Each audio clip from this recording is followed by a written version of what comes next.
Die Bybel sê, rig die jong mens af ooreenkomstig die pad wat hy moet loop, dan sal hy ook as hy oud word daar nie van afwyk nie.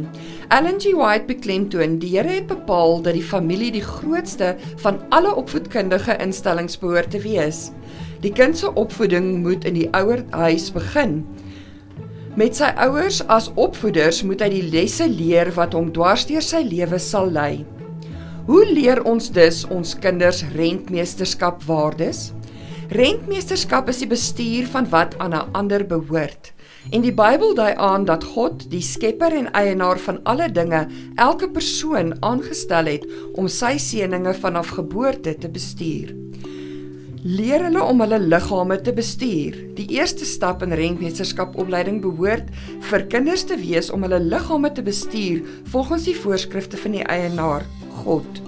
Deur die liggaam word iemand 'n seën of 'n vloek vir die mensdom. Paulus sê, want ons moet almal voor die regterstoel van Christus verskyn, sodat elkeen kan ontvang wat hy deur die liggaam verrig het, volgens wat hy gedoen het, of dit goed is of kwaad. Dan voeg hy by, of julle dan eet of drink of enigiets doen, doen alles tot verheerliking van God.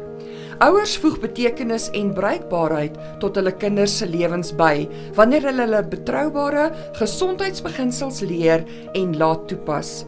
Leer hulle om hulle omgewing te bestuur. Kinders moet ook leer hoe om hulle omgewing te bestuur of hoe om in verband te staan daarmee, insluitende mense, die natuurlike omgewing en ander materiële hulpbronne. Deur die natuur te respekteer en te bewaar, sal hulle makliker die skepper daarvan respekteer en lief hê. Leer hulle byvoorbeeld om vriendelik te wees met diere, water te spaar, afvalstowwe te bestuur of ekovriendelike energiehulpbronne te kies. Leer hulle om God se finansiële hulpbronne te bestuur deur sy voorskrifte te volg en ook trou aan hom te koester.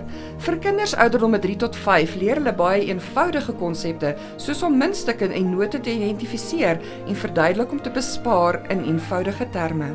Ouderdomme 6 tot 11 om vir hulle maandelikse toelaat te gee, kan jy help om 'n eenvoudige begroting te leer. Leer hulle om tiende uit te werk en te besluit oor hulle offergawe persentasie. Ouderdomme 12 tot 15 verhoog die kind se toelaag en ken verantwoordelikhede toe om hulle vir afhanklikheid voor te berei. Help hulle om 'n meer omvattende begroting op te stel en voorsien leiding terwyl vir sommige aankope vryheid toegelaat word. Van die ouderdom van 16 en ouer voorsien volle finansiële opleiding. Wys hulle u begroting en hoe u gereelde en sistematiese bydraes, spaargeld en uitgawes bestuur. Onthou, dade spreek harder as woorde. Terwyl ons kinders opvoed oor rentmeesterskap, mag ons begeertes laaste stel en God eerste.